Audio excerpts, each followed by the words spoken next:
Well, welcome back to part 3 of the wagon build. The last video ended with the rear suspension being all done and mocked up, and here I have the frame. The frame is pretty much 100% done. It's finish welded. The only thing left to do is to clean it up, sand it, prime and paint it. But all the shock mounts are installed. Those took quite a long time to make. And also, as you know, I have that cooler, so I made 2 little bars or racks that it slides in there nicely. I won't even have to strap it down. It'll just slide right in there.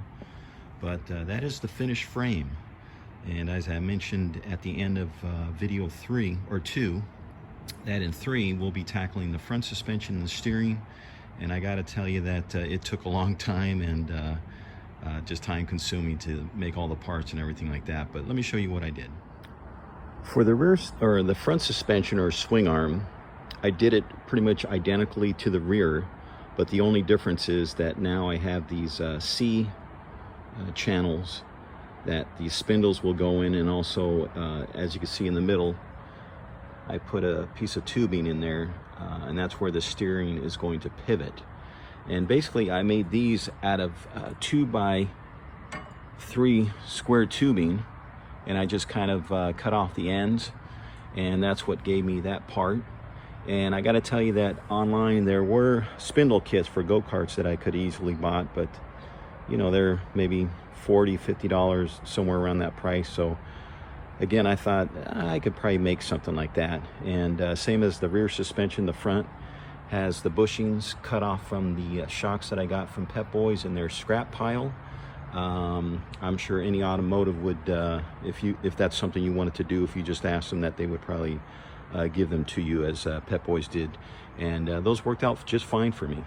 But I'll show you how I made the spindles themselves. So here's my homemade spindle, and I made it out of 3/4 inch black pipe T, and then I used a 3/4 inch bolt. I think this is about 4 1/4, 4 1/2, and I just rounded the hex bolt and slid it in there and welded it up, and it actually was a nice fit. And this portion here, I used a 3/16 bar, just drilled a hole in there and angled it. And actually it's angled when it's mounted, that this is actually the stop itself from the wheel turning too far. There was a little bit of a clearance issue with the bolt and the 3/4 inch T, so I welded a washer top and bottom to take up the slack, and as you can see, it kind of fits in there nicely. And the worst case scenario, if this wears too fast, I can just drill it out and put some type of sleeve in there. But this is my homemade spindle, and let's get it mounted and I'll show you what it looks like. So here's the spindle mounted, and there's really not that much play. It moves perfectly, and I welded this one piece here, and that actually becomes the stop for the turning radius. So let me show you how I made the pivot part. But actually what I think I'll do is I'll bolt this on so you can kind of take a look at it. I'll put the tire on, and then I'll show you about the steering, how I came about doing that. So here's what I came up with the steering part. I had some 1/4 inch plate that I had laying around, so I cut and made this U channel, and also I had a strip that I used for the top and bottom. I just kind of welded that up, and then for the steering arms, or the linkage, it's just basically all thread with these swivel type ends that are adjustable, and that will give me some adjustability. I know that everything's pretty heavy duty, so I think if there's a weak point in this whole wagon build, it'll be the thickness of this all thread.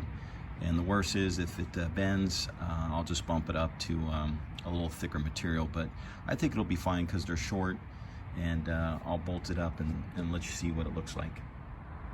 So you can see the steering mocked up. Not everything's bolted tightly, but that's pretty much what it's going to look like. And also, I was able to use the stock handle, which I wanted to do, try to use as much as I could with the old wagon.